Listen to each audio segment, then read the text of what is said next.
Hello, this is One and Done Weekly. My name is Sarah, and I want to talk to you about last week. Last week, if you lived in Texas or Louisiana or anywhere in the South like I do, then you experienced a series of crazy winter storms. Crazy, like off the chain crazy. Like if you walked outside my front door in Austin, Texas, it looked like Vermont crazy. And then in addition to that, because we don't have the infrastructure for those kinds of storms, there were power outages throughout the city. People lost water. It was insane. Now, why would I want to talk about this to you? The reason is last week is a massive obstacle for anybody who is on a transformational journey, right? You're doing your plan, you've got your routines, and then something like that happens. So I wanted to share with you how this nutrition coach responded to last week. So on a personal level, for my husband and I, we lost power for half the week. When the power came back on, then we lost water for the other half of the week. It was pretty stressful. We weren't able to go out on the roads early on in the week. And so when we started to run out of food, like perishable items, going to the grocery store was kind of not a possibility. And so very quickly, all of my go-to habits for staying in the body that I want to be in became inaccessible to me. And I went from eating a high protein diet to eating a high carb diet. I went from drinking a gallon of water a day to not drinking a gallon of water a day. And in addition to that, guys, that's just the logistics. When you add the stress on top of it, I'll just tell you, when I'm worried about how, when we're going to get power back, when are we going to be able to go to the grocery store again, and when will we get water, I'm not worried about training. So last week, full confession, I did not train once, and I didn't care. I was okay with it because all of my attention was on what was going on with our house. I want to make sure our pipes didn't explode, all of these things. So that's how this nutrition coach responded to last week. She generally went off plan and she did not train. I'm not ashamed of that, and honestly, I'm not too worried about it.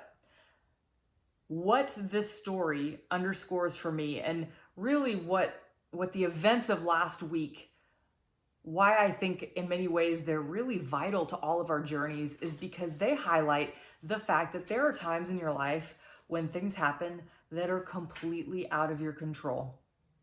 Last week, literally, we would call it an act of God. And we have these little micro things that happen to us in our day-to-day that are out of our control and we get really frustrated by.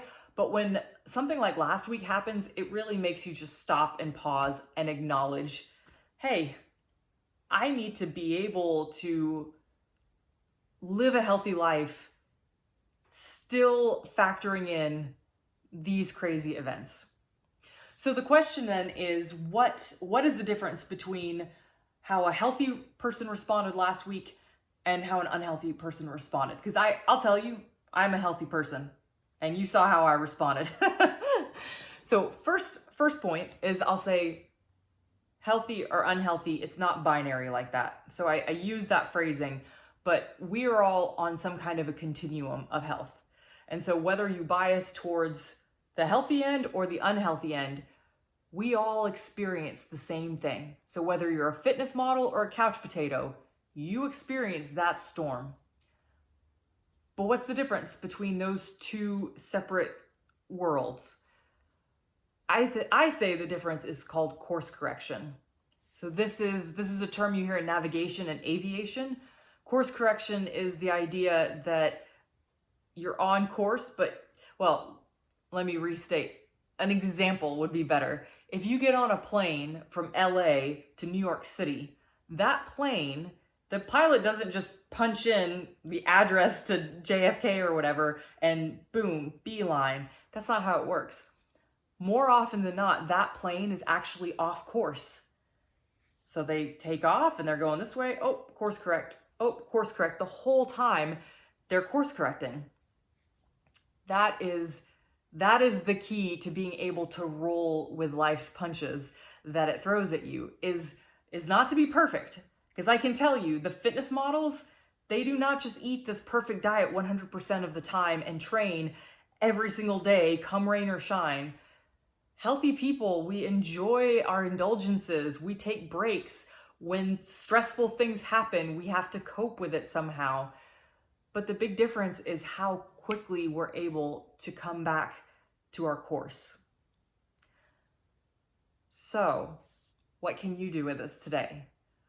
Well, first of all, you need to assess, have you course corrected yet? So some of you might be like, oh man, I hopped on the wagon as soon as my water came back on. That's awesome, good for you.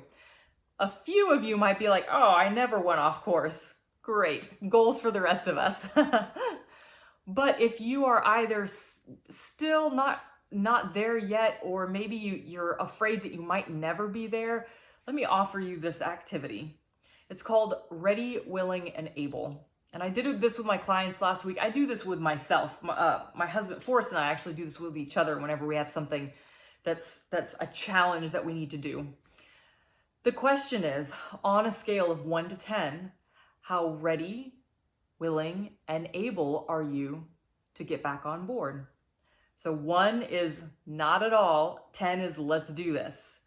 Now those are 3 discrete factors from one another. So you might be ready, but you're not quite willing. Or maybe you're willing, but you're not quite able, right? If you don't have power or water, being willing to hop back on your high protein diet might be a little bit difficult, right?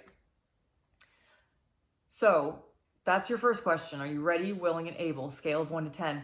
Follow-up question for you is, if you're not a 10 for any of those, then ask yourself, what is preventing you from being a 10? Now, this is an activity that would be really well done if you wrote it down. So again, if you have a transformation journal or something like that you can do this with, I highly recommend it. But simply identify what is preventing you from being ready, willing, or able. So I know in my case, when we were under the boil water notice, that was still an obstacle for me wanting to hardcore meal prep or, do things like that. I was still kind of on just like, well, bare minimum mode, right? Maybe you didn't even lose power or water, but you're still dealing with the stress of seeing all of that play out in the news. That might be preventing you, and that's okay. The power of this exercise, like so many other exercises we do in the One and Done, is to identify, to become aware of what it is that's standing in your way. I don't even expect you to, if you do this activity, to suddenly be like, boom, okay, back on board. It's simply the awareness that's the power. And that awareness will help you move forward with your journey. I hope this was helpful. If it resonates, or if you have any comments, or even just want to share your own experience from last week, I'd love to hear it. Definitely comment below. And thankful for the warm weather back. And I hope you have a wonderful, much better week than last week. And we'll talk soon. Bye for now.